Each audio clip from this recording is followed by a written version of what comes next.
Nous aimons passionnément la presse et nous voulons vous communiquer cette passion. Une presse utile, engagée, indispensable même. Et tous les grands mouvements sociétaux, quand on regarde ce qui se passe, sont nés ou sont passés par la presse, et en particulier la presse de proximité. En ce moment, cette presse engagée, par exemple, a rendez-vous au quotidien avec l'épreuve collective que nous vivons depuis maintenant presque 1 an. Tiens, regardez cette photo parue à la une de La Voix du Nord au cœur du premier confinement. Elle est extraordinaire. Et son auteur est avec nous, Pascal Bonnière. Vous êtes photographe à La Voix du Nord. Racontez-nous cette histoire. Alors cette histoire commence en fait par un reportage de Local le 25 mars 2020. Ma collègue Angélique m'appelle pour me dire on va sur du portage de repas à domicile. Donc voilà, on se prépare, on va suivre Michel qui livre des repas. Et au détour de ce reportage, en fait, on assiste à une scène, une mère et sa fille qui portent le même prénom, toutes les deux Ghislaine, et qui se sont pas vues depuis quelques jours. Et Ghislaine, en fait, a été hospitalisée, la maman. Et donc, sa fille profite tous les jours de la venue du livreur pour venir dire bonjour à sa mère au travers d'une vitre. C'est une histoire micro-locale, dans une rue d'une ville du nord de la France.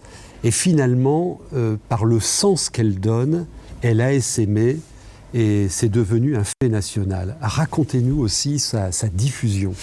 C'est un peu un sens universel de cette image et qui a touché tous les médias en fait après la publication de cette image et la diffusion auprès de nos agences avec qui on travaille. J'ai été contacté après la présentation de Gabriel à France 2 de la une. Alors, Gabriel Darcourt, le directeur général de La Voix du Nord qui est avec nous. Voilà, Gabriel a présenté la une du journal sur le confinement à France 2. Et de là, on a découlé tout un rebond médiatique avec des interviews radio, un retentissement sur Internet, une diffusion brute. Regardez les chiffres qui apparaissent sur l'empreinte digitale, mais aussi sur les médias classiques de cette histoire-là. C'est ça la PQR, Gabriel Darcourt, des histoires du bout de la rue au quotidien qui font sens. Le sens est un mot-clé très important pour votre presse.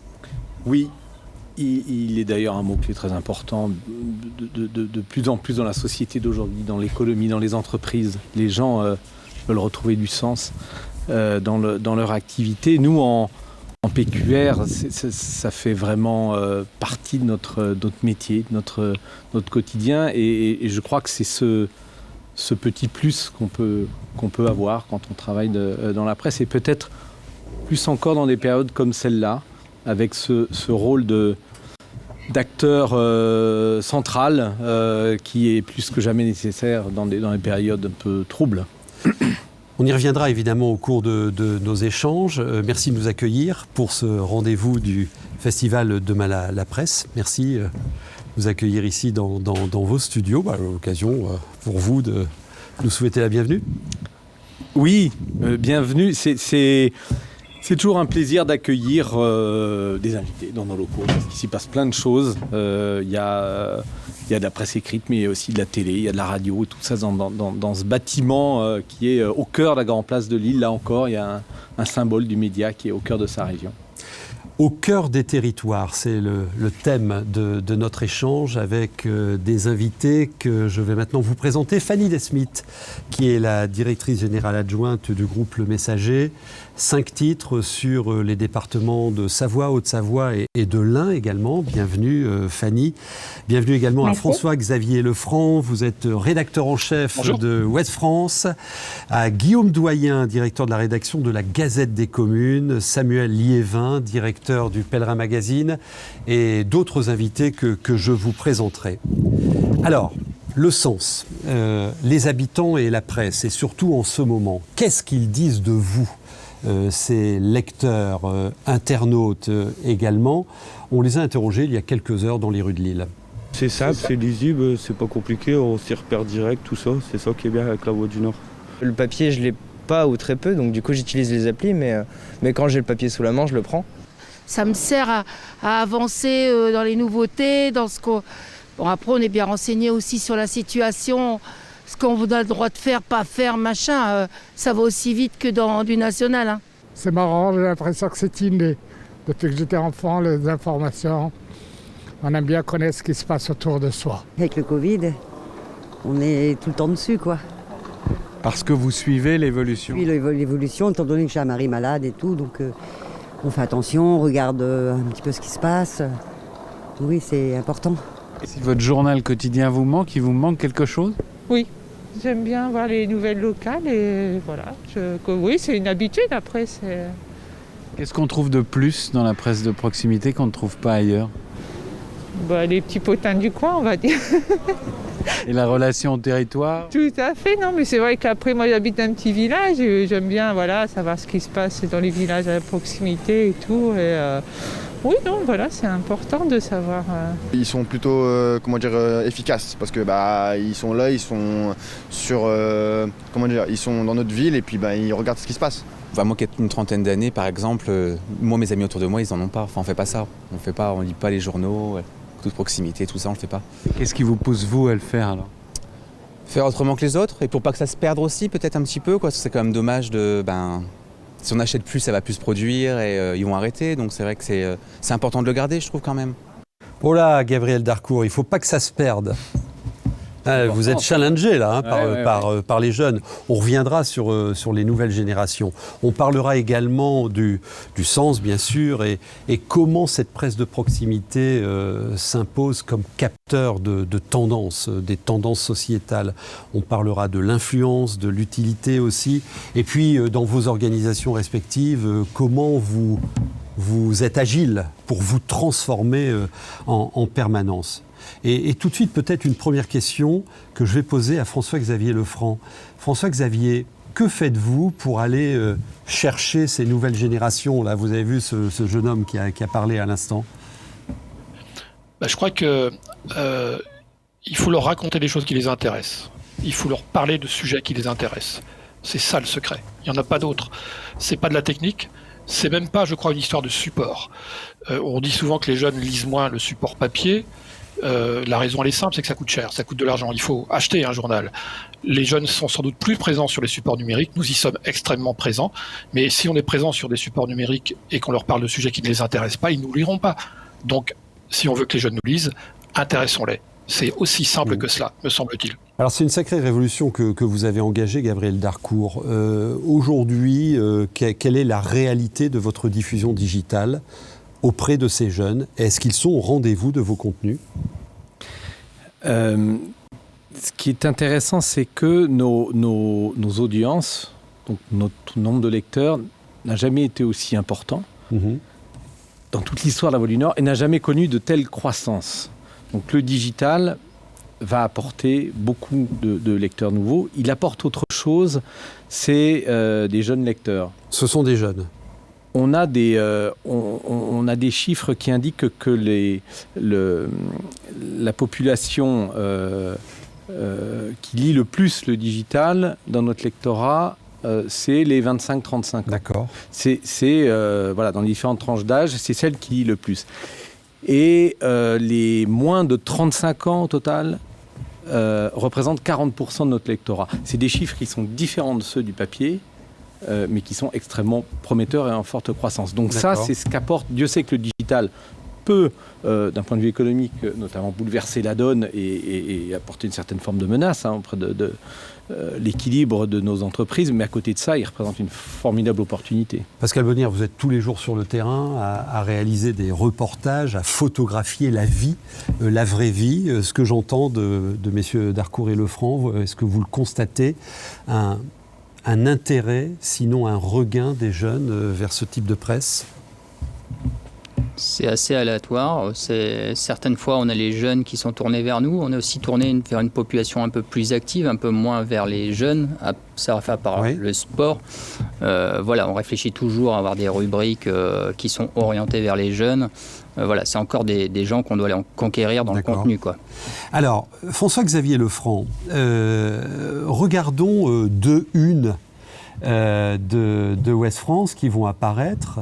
Une sur Beyrouth, 100 jours après, Une une aussi sur, alors avec une pleine page, hein, une une sur les élections américaines.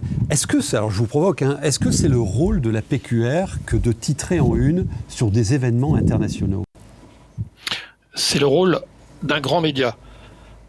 Et comment peut-on comprendre la vie locale, comment peut-on comprendre la vie de nos régions si on ne comprend pas la vie du monde? Et nos lecteurs, je peux vous le dire, ils nous demandent d'être excellents sur l'actualité internationale, l'actualité nationale, l'actualité économique, l'actualité autour de l'environnement, autour de la santé, et évidemment l'actualité locale. Mais tout est lié, il n'y a pas de différence. Moi, je ne fais pas de différence entre l'actualité locale et l'actualité du monde. Comment pouvez-vous expliquer la vie d'un éleveur de lait des Côtes-d'Armor, par exemple, si vous ne parlez pas du marché mondial du lait? On vit une crise aujourd'hui qui impacte nos vies quotidiennes, qui impacte la vie locale et qui est une crise mondiale. Alors, chercher à dissocier le local et le mondial, à mon avis, c'est pas la bonne solution. Nos lectrices, nos lecteurs nous attendent sur tout ce qui est important dans leur vie. Et les élections américaines, c'est majeur.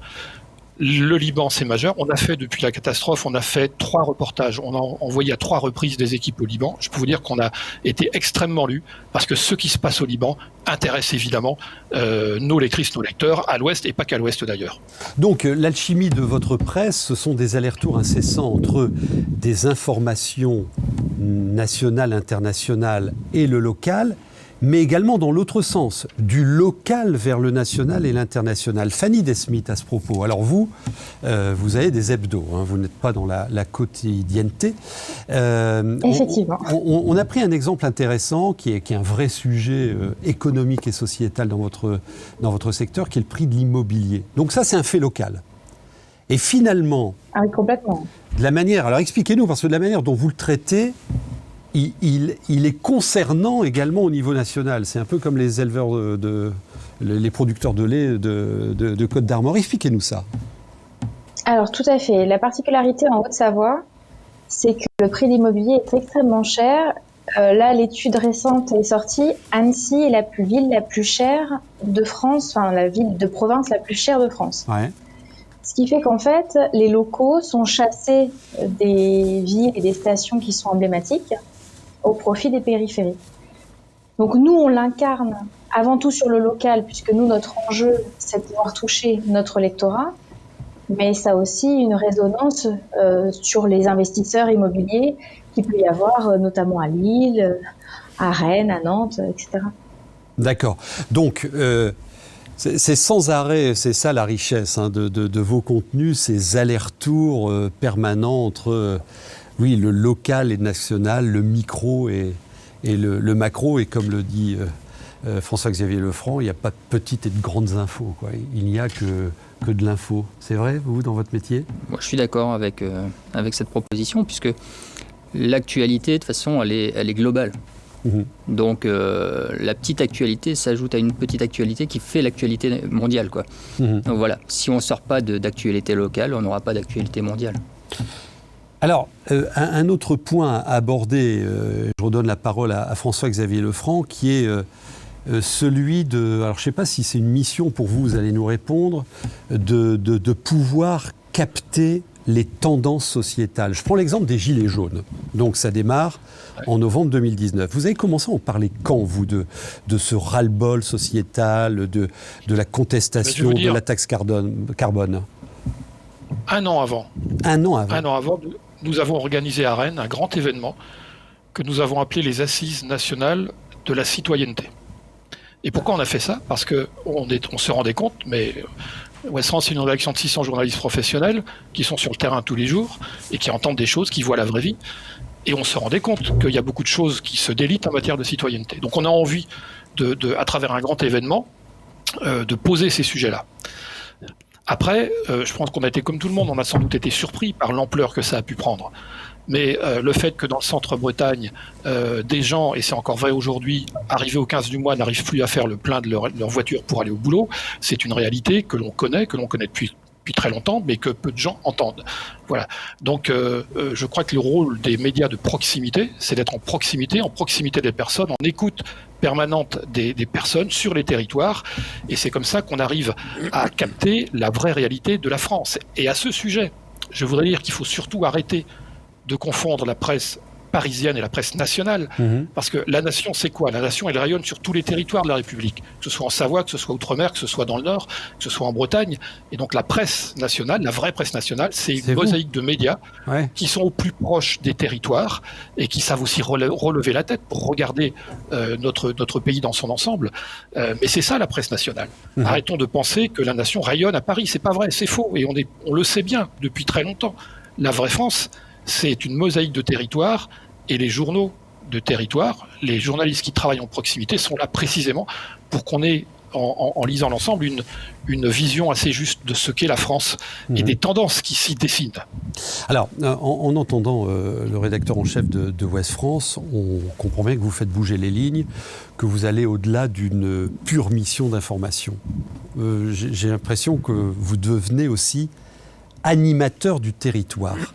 Comment vous managez ça auprès de vos équipes, alors tant éditoriales que commerciales?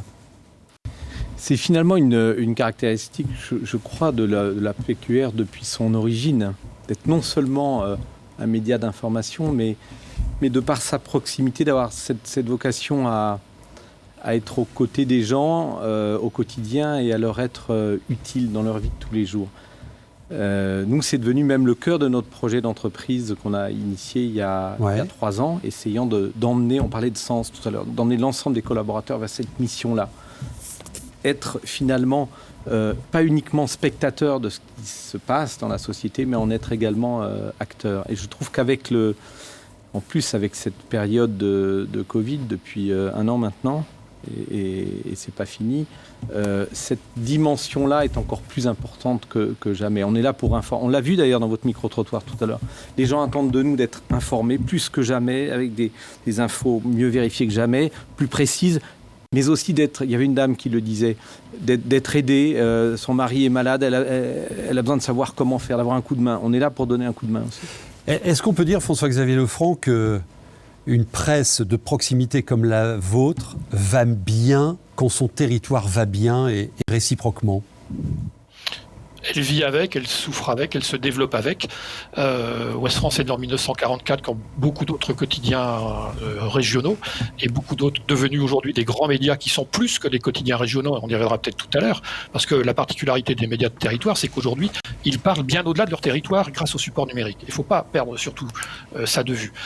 Mais bien évidemment, l'accompagnement permanent au quotidien de l'ensemble des communes de notre zone historique, ça crée un lien extrêmement fort, évidemment.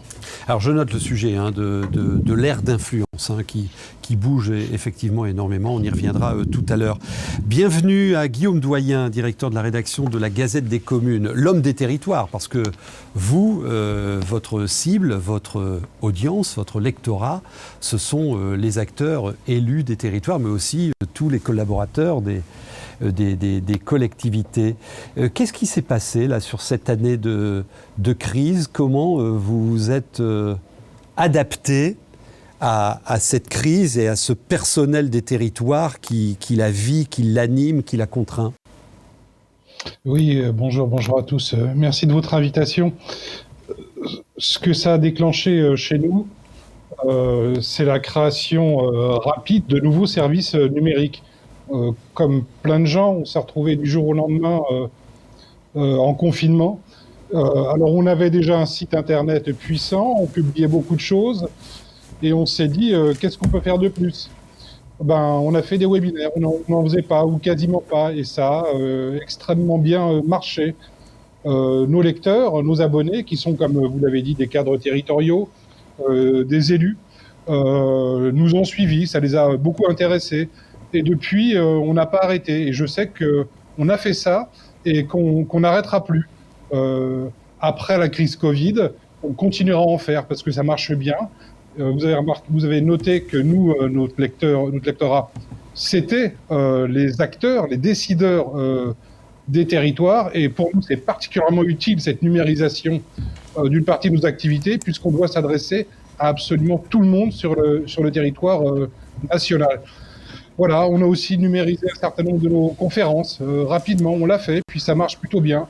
Donc je sais aussi que nos conférences, les formats qui viendront seront à la fois en présentiel, comme on dit maintenant, mais on les filmera et on les diffusera aussi en direct. Alors, vous mettez le doigt aussi sur un autre aspect qu'a particulièrement développé la presse de proximité ces derniers mois, ce sont les opérations spéciales. Vous avez, vous, développé des opérations spéciales, comme par exemple vos webinaires.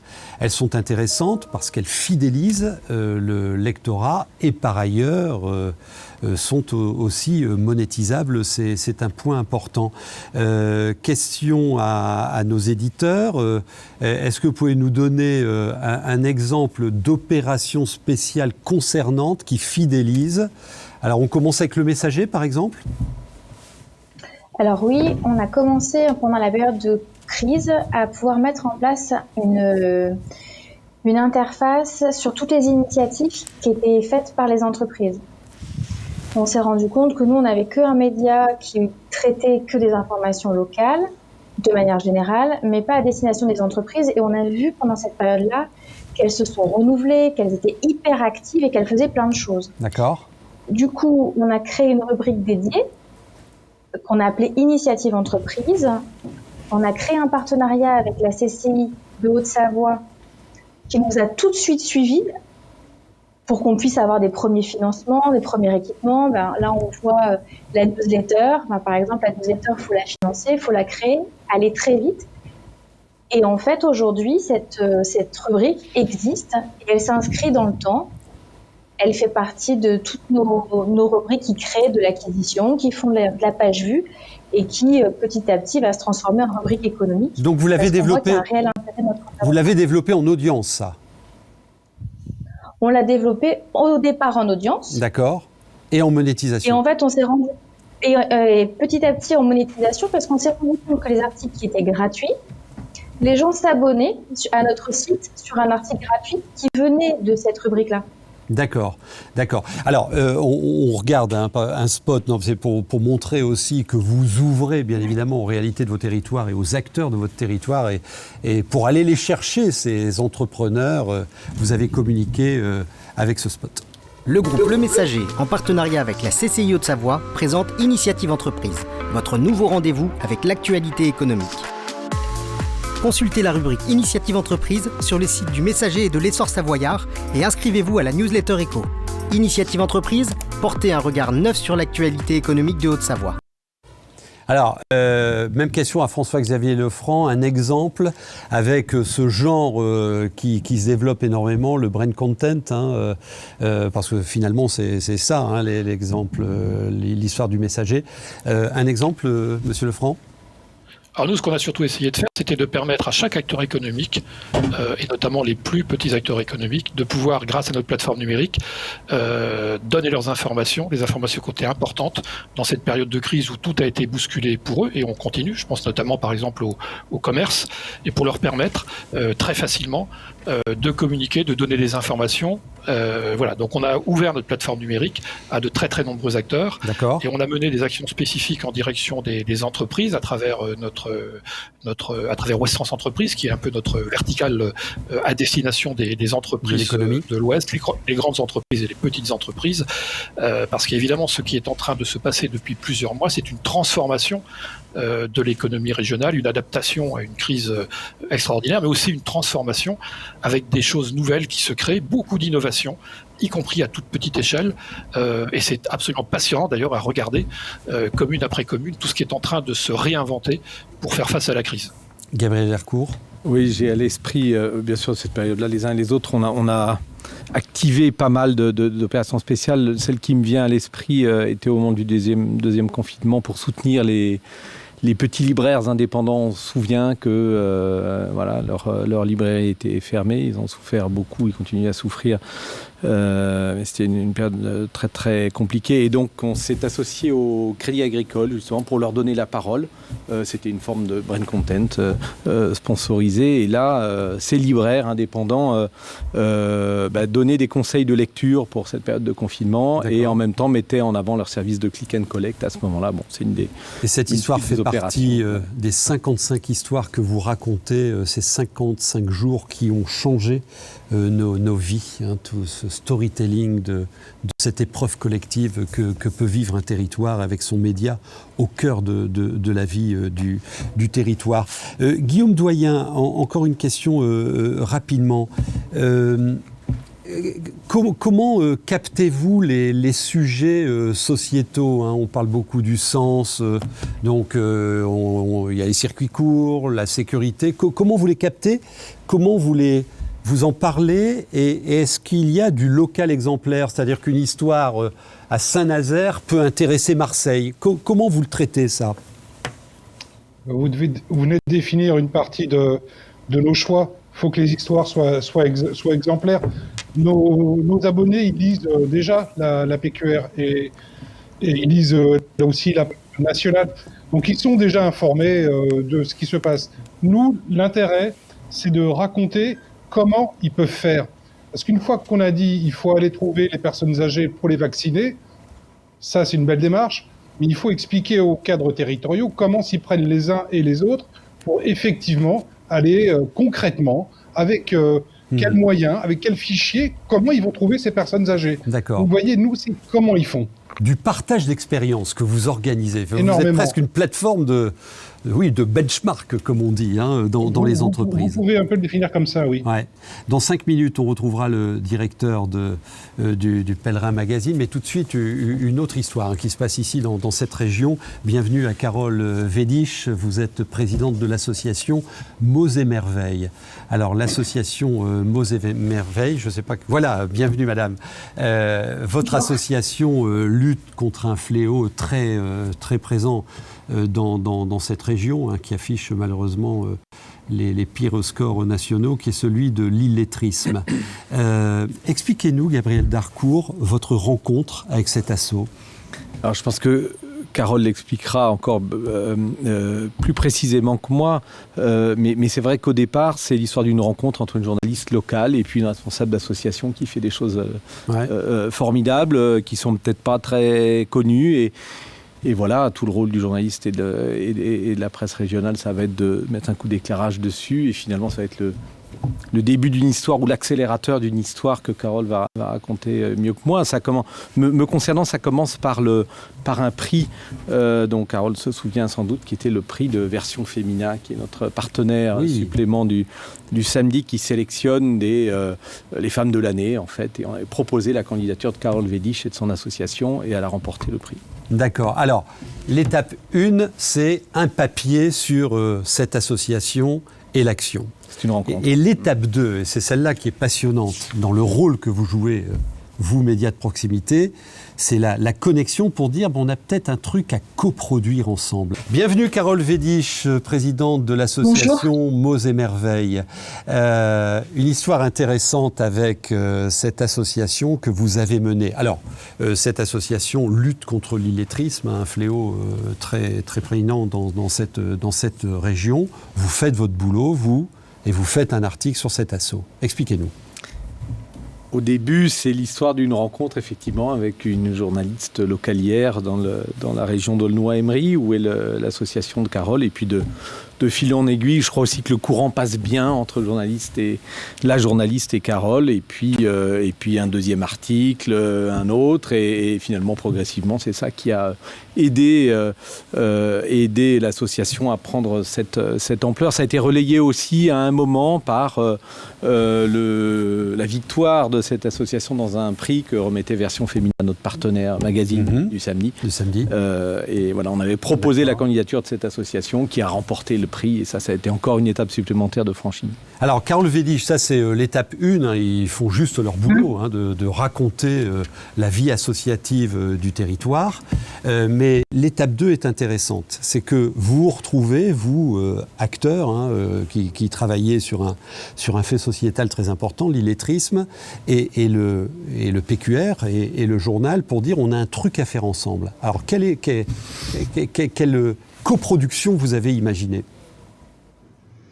C'est-à-dire qu'après, le fait de pouvoir travailler localement avec la journaliste, on a pu diffuser de nombreux articles et du coup faire de nombreux appels à bénévoles, parce que les articles à chaque fois, ça permettait à des bénévoles d'adhérer dans notre structure. Et on est une association qui vraiment travaille qui relie les personnes, donc des personnes lettrées et des personnes qui ne le sont pas. Et le fait de pouvoir à chaque fois parler de nous a permis de toucher plus de personnes, ce qui fait qu'aujourd'hui, on a 300 bénévoles actifs dans l'association qui accompagnent 800 personnes. 800 personnes éloignées de l'écrit. Et d'année en année, on s'est développé sur le territoire, on a créé des besoins parce que nous, ça a suscité des envies sur des communes différentes. Les maires nous ont appelés et on est progressivement, enfin aujourd'hui en tout cas, on est en train de changer d'échelle sur un autre territoire. Alors donc là, on voit quelques images d'un film qui a été produit aussi sur l'action que vous menez auprès de personnes qui apprennent à lire, des personnes adultes. En deux mots, qu'est-ce que vous attendez, vous, de cette presse de proximité? Parce que là, on voit qu'elle est un booster de votre action. Qu'est-ce que vous attendez d'autre? La presse de proximité, c'est d'abord une presse qui permet d'avoir des vraies relations humaines. Et quand le journaliste vient chez nous, il nous connaît, il connaît les habitants du territoire et il permet de nous faire connaître et de bien diffuser, de bien relater ce qu'on fait parce que il arrive sur un territoire avec des gens qu'il connaît. Et donc, ça nous permet de changer d'échelle progressivement. À un moment donné, c'est des articles qui sont produits au régional, puis après au national et qui donnent une visibilité de l'association et qui permet après de donner à d'autres l'envie de travailler avec nous, de créer des liens et de développer des bonnes pratiques finalement à l'échelle d'un territoire national. Donc il y a une démarche vertueuse qui s'établit. Merci beaucoup pour votre témoignage. Alors François-Xavier Lefranc, encore une question à vous poser et on retrouve le patron du Pèlerin. Vous avez esquissé tout à l'heure le sujet de l'influence. Est-ce que les lignes, donc on parle de territoire d'influence, est-ce que les lignes bougent avec le numérique ? Oui, et de façon très spectaculaire. Si je prends le cas d'Ouest France, on est élu à peu près chaque jour par 5 millions de personnes. Sur ces 5 millions, il y en a au moins 2 millions qui sont hors de notre zone historique et partout dans le monde, avec les supports numériques. Et là où, quand Ouest France a été créé, nous étions évidemment un journal qui sortait une fois par jour. Aujourd'hui, nous publions de l'information 24 heures sur 24 sur des supports numériques et qui sont lus bien loin des bases, bien loin de notre territoire. Mais attention, le territoire reste le socle.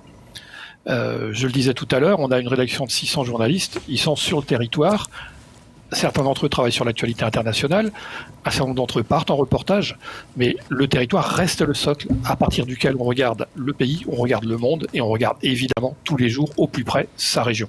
Alors ces nouvelles influences amenées par le numérique, Gabriel Darcourt, est-ce que ça vous amène à infléchir votre offre éditoriale ou est-ce que vous restez sur les mêmes sujets ? Je crois, je vais reprendre ce que disait François-Xavier, c'est-à-dire que je ne crois pas que ça infléchisse notre ligne éditoriale. En revanche, peut-être que ça ouvre des perspectives en termes d'audience nationale, voire internationale, mais finalement on continue à faire le métier qu'on a toujours fait depuis 1944. Je crois que vous êtes d'accord là-dessus. Alors on va retrouver Samuel Liévin, donc directeur du Pèlerin Magazine. Samuel, la dernière livraison de votre magazine avec un homme qu'on entend beaucoup sur les plateaux, dans les journaux actuellement, Frédéric Lenoir. La marche est une expérience du sacré et vous nous emmenez au mont Saint-Michel. Parlez-nous de vos ingrédients, on ne parle pas de recettes, de vos ingrédients pour fortifier le lien avec le lecteur. Qualifiez-nous ce lien et comment vous l'organisez, vous le maintenez ? Alors d'abord, c'est un lien extrêmement puissant parce qu'il traverse les générations. Le Pèlerin, c'est un hebdomadaire qui va avoir bientôt 150 ans. Il y a 120 000 abonnés, 500 000 lecteurs, un bon 2/3 qui sont dans les villes de moins de 20 000 habitants, un gros quart dans les villes de moins de 2 000 habitants, communes rurales. Et donc, on a un lien très très fort avec cette population qui n'a fait que se renforcer au cours de la crise. On l'a senti au niveau du courrier, au niveau des réabonnements, les réactions très fortes à tout ce qu'on peut écrire. Et c'est aussi le résultat d'une nouvelle formule qu'on a lancée il y a 2 ans. On a voulu scénariser mieux ce qu'on offrait à nos lecteurs. Mieux scénariser notre implantation naturelle dans toutes les régions, mise en valeur par des rubriques, comme par exemple « Ça marche à », et donc le nom de la ville ou du village. Et là, on met en avant des initiatives qui améliorent le quotidien, donc sur tous les plans, économiques, culturel, associatif. Nos enquêtes, évidemment, et puis surtout la mise en valeur à travers des cahiers détachables thématiques chaque semaine de 4 communautés qui s'articulent, et là vous en avez une entre les mains, autour de la marche. Alors la marche, ça peut aller simplement du côté sportif, le côté santé, jusqu'au côté recherche de sens, on en parlait tout à l'heure. Pèlerinage, on ne s'appelle pas le pèlerin par hasard. Autour du patrimoine également, on a un grand prix pèlerin du patrimoine depuis 30 ans et qui est un formidable fédérateur d'associations dans tous les villages de France, et où on est proche des gens qui veulent justement prendre soin de leur patrimoine local. Ouais. Nous avons également une communauté constituée autour de ceux qui agissent localement, solidarité, dans le domaine de la solidarité, et enfin de tout ce qui fait aussi le tissu je dirais, classique de notre magazine, qui est l'héritage de tous ces mouvements paroissiaux qui sont aussi très engagés, très investis. Alors vous travaillez beaucoup les communautés, les communautés d'intérêt avec lesquelles vous travaillez ces contenus éditoriaux.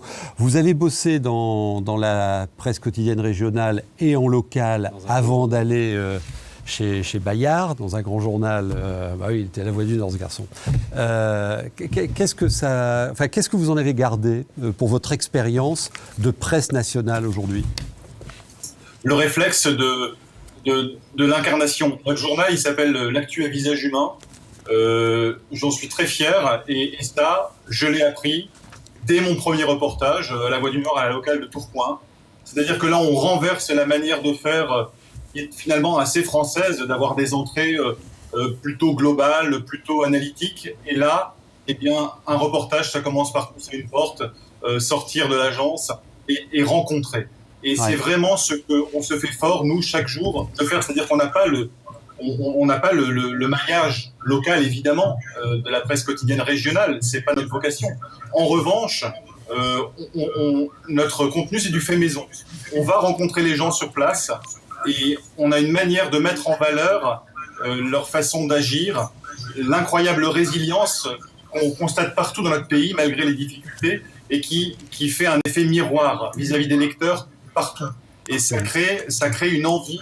D'accord. Ça crée une envie d'agir. Alors, sur ce sujet, François-Xavier Lefranc, je me rappelle de la leçon inaugurale à mon école de journalisme qui avait été donnée par Monsieur Hutin, et qui disait: moi, mon journal, il est réussi quand chacun de nos lecteurs, alors ça, c'était en 80, chacun de nos lecteurs se voit au moins une fois par an dans le journal. Ça vaut toujours ça ? Alors, aujourd'hui, le journal n'est que l'un des supports. On a énormément de supports, du support numérique, et on a le support papier, donc le journal, il continue à se développer.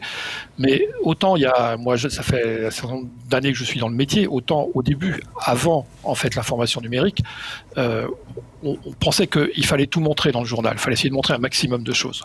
Aujourd'hui, le journal est un support d'approfondissement. D'accord. Et l'exhaustivité, on la trouve à travers nos supports numériques. Donc il y a beaucoup de gens qui sont en photo dans le journal tous les jours, mais la vraie mission du journal, c'est de raconter des choses extrêmement fortes, extrêmement utiles, qui demandent du temps de réalisation, du temps de reportage et du temps d'enquête, et évidemment du temps de lecture. C'est d'abord ça la mission d'un grand journal moderne aujourd'hui, et c'est comme ça que les journaux continueront à se développer, et pour encore très longtemps.